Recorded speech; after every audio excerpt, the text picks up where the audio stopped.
Hello student, welcome back to my channel Samrat academy. मेरे प्यारे student, अगर आप क्लास 10th में हो, 2022 बोर्ड एग्जाम की तैयारी कर रहे हो तो हमारे साथ आज से ही जुड़ जाइए, क्योंकि हम लोग का टारगेट है 95% का। और उसी के बिहाफ पे हम लोग बहुत अच्छे अच्छे क्वेश्चंस कर रहे हैं, मोस्ट इंपोर्टेंट क्वेश्चन, ताकि कोई भी 2022 बोर्ड एग्जाम में हम लोगों को 95% लाने से रोक नहीं सकता है। क्योंकि देखिए 95% जो हम लोग टारगेट बना है, तो हम लोग आगे से ही तैयारी कर रहे हैं सारी चीज़ें कि 100% हम लोग की तैयारी परिपूर्ण हो जाए, ताकि हम अच्छे तरीके से वहाँ पर जाके अपना परफॉर्मेंस दिखा पाएँ कि जो भी क्वेश्चंस आता है उसको हम अच्छा आसानी से कर पाएँ, तभी आपका 95% आ सकता है। नहीं तो इतना आसान नहीं होता 95% लाना। तो इस वीडियो में शुरू से लेकर लास्ट तक बने रहिएगा, क्योंकि मैं ऐसे क्वेश्चंस के बारे में बात करूंगा कि कम से कम 10 नंबर आपके क्लियर हो जाएंगे। ठीक है, आप कभी भी कोई भी प्रीवियस पेपर उठा के देख सकते हैं। ठीक है, आपको मालूम चल जाएगा कि जो क्वेश्चंस मैं करा रहा हूँ वो क्वेश्चंस आते हैं कि नहीं। तो चलिए, फिलहाल अगर चैनल पे आप नहीं हैं, पहली बार आ रहे हैं, तो चैनल को सब्सक्राइब कर लीजिए और हमारे साथ जुड़ जाइए। आराम से 4-5 महीने पढ़ेंगे हम लोग अच्छे तरीके से कम 8 महीने तो बोर्ड एग्जाम है, ये आराम से पढ़ेंगे। तो चलिए देखिए, क्वेश्चन नंबर पहला देखिए, कितना प्यारा प्रश्न है। देखिए, इस प्रकार के क्वेश्चन को आदमी छोड़ देता है, कोई भी लड़का छोड़ देता है, इग्नोर करता है, लेकिन भाई एक प्रश्न आता है इससे। ठीक है, अब ये क्या है, सभी आपको क्लियर हो जाएगा। दिया है कि चित्र में आपको जो फिगर दिखाई दे रहा है ना, लिखा है कि चित्र में EF, जो EF रेखा दिखाई दे रही है ना, वो BC के समानांतर है। तो देखिए, EF जो है वो BC के क्या है, समानांतर है। और यदि AE संबंधे BE AE संबंधे BE 4 संबंधे 1 दिया है, और CF C और F का वैल्यू कितना दिया, 1.5 सेंटीमीटर। तो AF की लंबाई ज्ञात कीजिए, AF की। अब AF की लंबाई दिया है ज्ञात करने के लिए, यहाँ तक पूछ रहा है कि यहाँ बताइए क्वेश्चन मार्क AF की लंबाई। अब मेरे प्यारे विद्यार्थियों, ध्यान से सुनिए जो मैं बताने वाला हूँ। हल करते समय देखिए इसके किस प्रकार इसे सॉल्यूशन करेंगे। सबसे पहले जो दिया है उसको देखते हैं। ठीक है, तो देखिए मेरे प्यारे विद्यार्थियों, क्या दे रहा है हमको, AE संबंधे BE संबंधे BE दिया है 4 संबंधे 1। तो मेरे प्यारे विद्यार्थियों, हम इसको इस तरह लिख सकते हैं, AE बटे BE, बिल्कुल लिख सकते हैं। हम अनुपात को इस तरह लिख देख सकते हैं। तब इस तरह लिखेंगे तो क्या हो जाएगा, 4/1 हो जाएगा। 4/1 का मतलब हमको मालूम चल गया कि AE का वैल्यू कितना है, 4, और BE का वैल्यू कितना है, 1। ठीक है, इतना तो हमको कंफर्म हो गया कि AE का वैल्यू कितना है, 4, और BE का वैल्यू कितना है, 1। इतना कंफर्म हो गया यहाँ से। कोई दिक्कत? कोई दिक्कत नहीं। और एक वैल्यू हमको दे रखा था आगे से CF बराबर 1.5। ठीक है, CF ये दिया है 1.5। हमसे पूछा क्या है, AF, कि AF का वैल्यू क्या होगा। ठीक है, अब मेरे प्यारे विद्यार्थियों, ध्यान से एक चीज़ समझिए कि जब EF BC के समानांतर होने लगे, ठीक है, तो यहाँ पे देखिए त्रिभुज आपको बनना है। त्रिभुज ध्यान से समझिए, त्रिभुज कौन सा, त्रिभुज AEF त्रिभुज देखिए AEF, ये छोटा वाला त्रिभुज, ये छोटा वाला त्रिभुज की बात कर रहा हूँ, AEF त्रिभुज AEF, वह त्रिभुज बड़ा वाला त्रिभुज ABC त्रिभुज AEF और त्रिभुज ABC, ये समरूप त्रिभुज हैं। क्या है, समरूप त्रिभुज। जब भी इस तरह दो त्रिभुज दे और कह दे कि जो EF जो है वो BC के समानांतर है, तो खूब आप आराम से कहिएगा कि AEF जो त्रिभुज होगा वो बड़े वाला त्रिभुज ABC के क्या है, समरूप होगा। क्या होगा, समरूप। और जब मेरे प्यारे विद्यार्थी, तब ये दोनों त्रिभुज आपस में समरूप हो जाते हैं, तो वहाँ से एक नियम निकलता है। इसलिए वहाँ से एक नियम निकलता है कि AE बटे में BE बराबर AF बटे में CF। आप कहेंगे इसका क्या मतलब, तो दोनों त्रिभुज सेम हो जाता है ना, तो AE बटे में BE और AF बटे में CF, इन दोनों को भुजाएं आपस में क्या होती है, समानुपाती होने लगती हैं। ठीक है, तो इस प्रकार इनकी भुजाएं समानुपाती होने लगी। बस अब हमको करना क्या है, वैल्यू पुटअप कर देना है सिर्फ। तो AE का वैल्यू कितना है, 4, देख लीजिए, AE का वैल्यू कितना है, 4, और BE का वैल्यू कितना है, 1। तो हो जाएगा 4/1 बराबर AF का वैल्यू हमको तो निकालना ही है, तो AF तो ऐसे ही छोड़ देंगे। CF का वैल्यू हमको दिया है 1.5। अब यहाँ से निकल जाएगा कि नहीं, बिल्कुल निकल जाएगा। तो AF में 1 का गुणा करेंगे तो क्या हो जाएगा, AF बराबर 1.5 को गुणा 4 में करेंगे, 1.5 गुणे 4 तो कितना हो जाएगा, ए बराबर 15 चौको 60, एक अंक बाद 10 लगा देंगे, मतलब ए एफ बराबर कितना आ गया 6 सेंटीमीटर। बात खत्म, यही हमसे पूछा था। तो मेरे प्यारे विद्यार्थियों, यह प्रश्न आपको किसी कीमत पे तैयार करके जाना है, समझ रहे हैं, बहुत ही ज़्यादा महत्वपूर्ण है।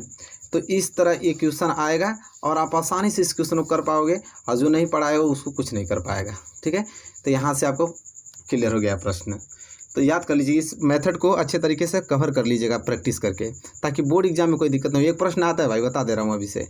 ठीक है, चलिए प्रश्न नंबर दूसरे की तरफ बढ़ेंगे, अगर एक प्रश्न आपको अच्छे तरीके से समझ में आ गया होगा तो। चलिए मेरे स्टूडेंट देख लीजिए, ये प्रश्न बहुत ही ज़्यादा प्रश्न महत्वपूर्ण है और एक प्रश्न आता ही आता है।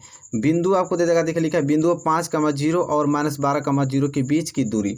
देखिए दो बिंदुओं के बीच की दूरी के फार्मूले पे एक क्वेश्चन बाई निर्देशांक ज्यामिति चैप्टर से फिक्स रहता है। ठीक है, तो ये ऐसे प्रश्नों को हमें पहले तैयार कर लेना है कि जो महत्वपूर्ण है मेरे प्यारे विद्यार्थियों। ठीक है, ऐसे प्रश्न आपको आंख बंद करके लगाना आना चाहिए, तब आपका 95% आएगा।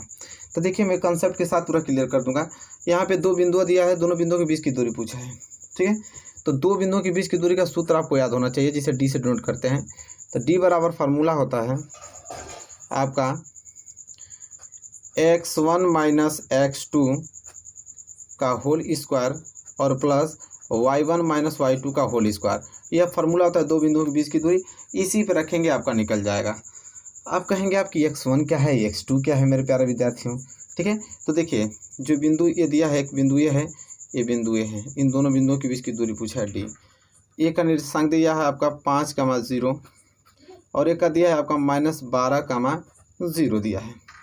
ठीक है, अब मेरे प्यारे विद्यार्थियों इसे बोलते हैं 5 को x1 और इसे बोलते हैं y1 और इसे बोलते हैं x2 और इसे बोलते हैं y2 बोलते हैं। अब तो आपको क्लियर हो जाएगा, सिर्फ वैल्यू रख देना है, दो बिंदुओं के बीच की दूरी निकल जाएगा। तो यहाँ पे हेडिंग आपको डालना है कि बिंदुओं 5,0 और -12,0 के बीच की दूरी। देखिए जितना फ्रेश लिखेंगे, जितना सुंदर लिखेंगे एग्जामिनर उतना ही ज़्यादा खुश होगा। ठीक है, बीच की दूरी। अब इन दोनों के बीच की दूरी डी बराबर निकालते हैं। चलिए, तो डी बराबर क्या होगा, x1 क्या है यहाँ पे 5, तो हम लिखेंगे 5 माइनस x2 क्या है यहाँ पे -12 है, तो -12 का क्या हो जाएगा होल स्क्वायर, फिर बीच में प्लस है प्लस y1 देखिए कितना है, y1 0 है, माइनस y2 यहाँ पे क्या है 0 है, तो 0 में से 0 गया। ठीक है, इसका होल स्क्वायर। तो डी बराबर निकालेंगे इसको, तो कितना हो जाएगा 5 माइनस में माइनस गुणा होगा तो क्या होगा +12 का होल स्क्वायर और प्लस 0 में से 0 गया तो हो जाएगा 0 का होल स्क्वायर। तो डी बराबर क्या निकल जाएगा 12 और 5 कितना होता है 17, तो हो जाएगा 17 का होल स्क्वायर और 0 का स्क्वायर क्या होता है 0 ही होता है। डी बराबर क्या हो जाएगा 17 का होल स्क्वायर कितना होता है 289 शायद होता है। ठीक है, कितना होता है 289 प्लस 0, तो डी बराबर क्या हो जाएगा 289 में 0 जोड़ेंगे तो 289। अब डी बराबर क्या हो जाएगा 289 को वर्गमूल निकालेंगे तो कितना आ जाएगा 17, तो डी बराबर आ गया 17, मतलब दो बिंदुओं के बीच की दूरी कितना आ गया 17 आ गया, यही हो गया इसका आंसर। तो मेरे प्यारे विद्यार्थियों सब कुछ क्या है, फार्मूला, कंसेप्ट, प्रैक्टिस, ये सारी चीज़ें अगर आप में है तो आप एक भी क्वेश्चन छोड़ के आने वाले नहीं हैं। तो आज से ही चीज़ें, ये सारी चीज़ें आपको आना चाहिए कि ताकि कोई दिक्कत ना हो बोर्ड एग्जाम में। ठीक है, और आसानी से आप नंबर ला सकते हैं। तो क्वेश्चन नंबर दूसरा यहाँ तक तो क्लियर हो गया, हमको नहीं लगता कोई दिक्कत होनी चाहिए यहाँ पे क्वेश्चन नंबर दूसरे में। चलिए कोई दिक्कत नहीं होगी। अब हम बढ़ेंगे अगले प्रश्न की तरफ, जो कि बहुत ही ज़्यादा महत्वपूर्ण है बोर्ड एग्जाम के लिए। तो चलिए क्वेश्चन नंबर तीसरे की तरफ अग्रसर होते हैं। अब देखिए मेरे प्यारे विद्यार्थी, त्रिकोणमिति का यह क्वेश्चन, अब त्रिकोणमिति चैप्टर का ये जो क्वेश्चन है मोस्ट पॉपुलर है, एक प्रश्न इससे उठा के दे ही देता है, 1 नंबर का देगा जरूर। ठीक है, तो चलिए इस प्रश्न को सॉल्व कर देते हैं। sin 49 अंश बटे में cos 41 अंश माइनस cos 17 बटे में sin 73 अंश। तो देखिए इस प्रकार के क्वेश्चनों को सॉल्व करने के लिए बस एक ही फार्मूला की ज़रूरत होती है और उससे आपका सारा चीज़ें क्लियर हो जाता है। जैसे इसे हल करना है हमको, तो देखिए sin 49 अंश है ना, sin 49 अंश को आप क्या लिख सकते हैं। तो मेरे प्यारे विद्यार्थियों आप बताइए मैं सही लिख रहा हूँ गलत। क्या मैं sin 49 अंश को लिख सकता हूँ 90 माइनस 41 अंश। आप सहमत हैं कि नहीं? बिल्कुल सहमत हैं, क्योंकि 90 में से 41 घटाएंगे तो 49 अंश नहीं आ जाएगा। बिल्कुल, मतलब sin 49 अंश को मैं sin 90 माइनस 41 अंश लिख सकता हूँ। ठीक है। बटे में जैसे cos 41 है वैसे ही रहने दूंगा, कोई दिक्कत नहीं है। इसी तरह cos 17 को मैं क्या लिख सकता हूँ, तो आप कहेंगे कि cos 17 को हम लिख सकते हैं 90 - 73 अंश, क्योंकि 90 में से 73 घटाने पर cos 17 ही आता है, बिल्कुल लिख सकते हैं। और बटे में sin 73 अंश उसको छोड़ देंगे, ठीक है। अब यहाँ पे दो फार्मूला याद कर लीजिए, स्टार बना देता हूँ। फार्मूला होता है कि sin 90 - थीटा बराबर cos थीटा होता है, और cos 90 - थीटा बराबर sin थीटा होता है। sin 90 - theta cos theta, cos 90 - theta sin theta.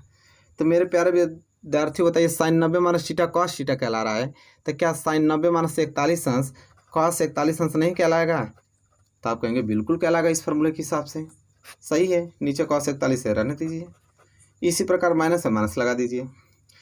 cos 90 - theta sin theta, तो cos 90 - 73 अंश sin 73 अंश नहीं हो जाएगा फार्मूले के हिसाब से?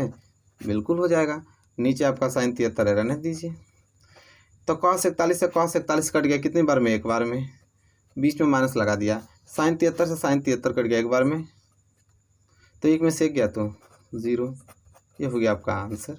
तो मेरे प्यारे विद्यार्थी, ये प्रश्न है जो कि बोर्ड एग्जाम में आते हैं, तो आपको क्लियर हो जाना चाहिए कि अगर जब भी इस प्रकार के प्रश्न आए तो इसे कैसे सॉल्व किया जाएगा, ठीक है। तो आई होप आपको क्वेश्चन नंबर 3 में तो कोई दिक्कत नहीं होगी, आप आसानी से इस चीज़ों को समझ गए होंगे, ठीक है। कोई दिक्कत?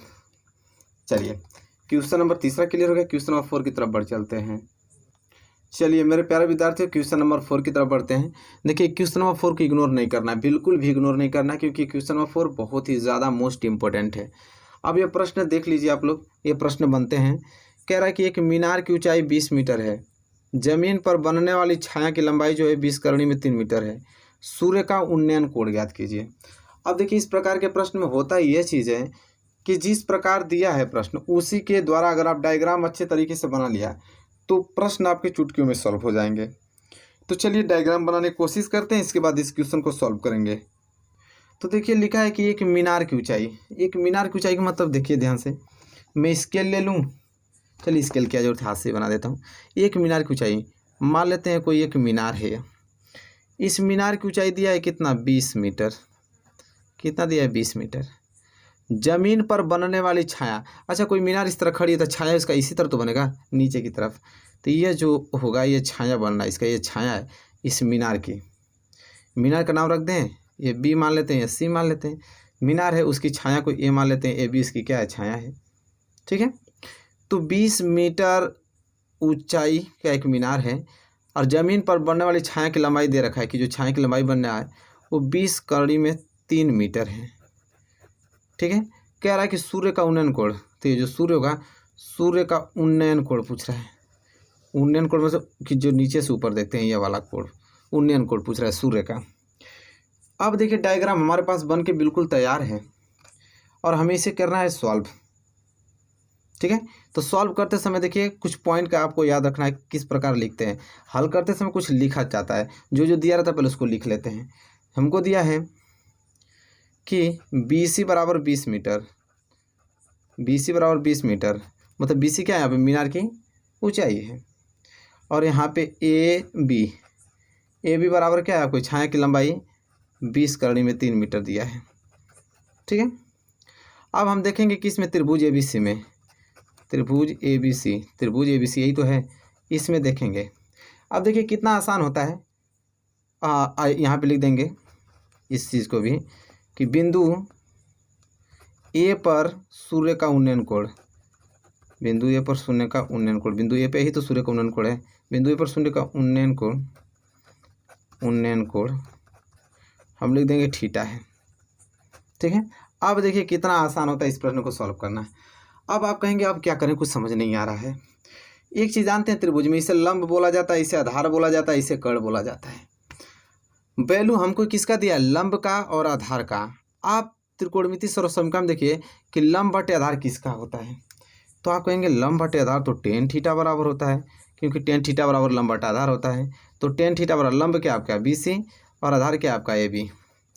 यही दो चीज़ दिया है, इसी दो चीज़ को tan थीटा से डिनोट करते हैं। tan थीटा बराबर क्या होता है? लंब बटा आधार। तो tan थीटा बराबर लंब बटा आधार होता है, तो काम तो बन ही गया ना। तो tan थीटा बराबर क्या हो जाएगा? BC की लंबाई कितनी है? 20, और AB की लंबाई है क्या? 20 करणी में 3। अब 20 से 20 कैंसिल हो जाएगा, 20 से 20 कैंसिल होगा तो क्या हो जाएगा, टेन थीटा बराबर, ये 20 से 20 कैंसिल तो ऊपर 1 बचा, नीचे करनी में 3 बचा है।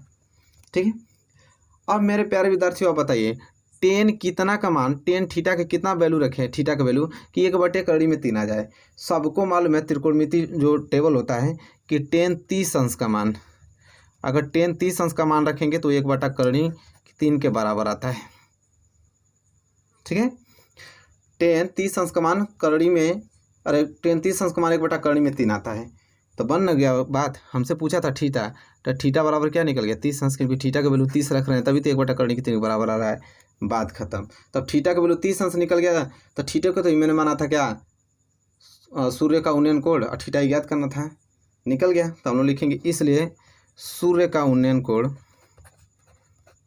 सूर्य का उन्नयन कोण थीटा बराबर कितना आ जाएगा 30 अंश, मतलब ये कितने अंश का बना रहा है 30 अंश, ये हो गया आंसर। तो देखिए क्या है, कुछ नहीं है, बस प्रैक्टिस और कंसेप्ट, ये दो चीज़ें अगर आपकी क्लियर हैं तो दुनिया का कोई ताकत आपको रोक नहीं सकता है कोई भी क्वेश्चन सॉल्व करने के लिए। अब बोर्ड एग्जाम में ऐसे ही आप लाएंगे। ठीक है, हमारे साथ बस जुड़े रहिए। ठीक है, question number 4 clear, question number 5 की तरफ बढ़ चलते हैं। चलिए मेरे प्यारे विद्यार्थी, क्वेश्चन नंबर 5 बहुत ही प्यारा प्रश्न है। क्वेश्चन नंबर 5, इस प्रकार के प्रश्न, एक प्रश्न देखने को आपको बोर्ड एग्जाम में मिलेगा। लिखा है कि 6 सेंटीमीटर त्रिज्या वाले एक वृत्त के एक त्रिज्यखंड का क्षेत्रफल ज्ञात कीजिए जिसका कोण कितना है 60 अंश। कह रहा है 6 सेंटीमीटर त्रिज्या का एक वृत्त है, देखिए ध्यान से, ये आपका वृत्त है, ये आपका केंद्र है। कह रहा है 6 सेंटीमीटर त्रिज्या, मतलब इसकी त्रिज्या कितनी है 6 सेंटीमीटर।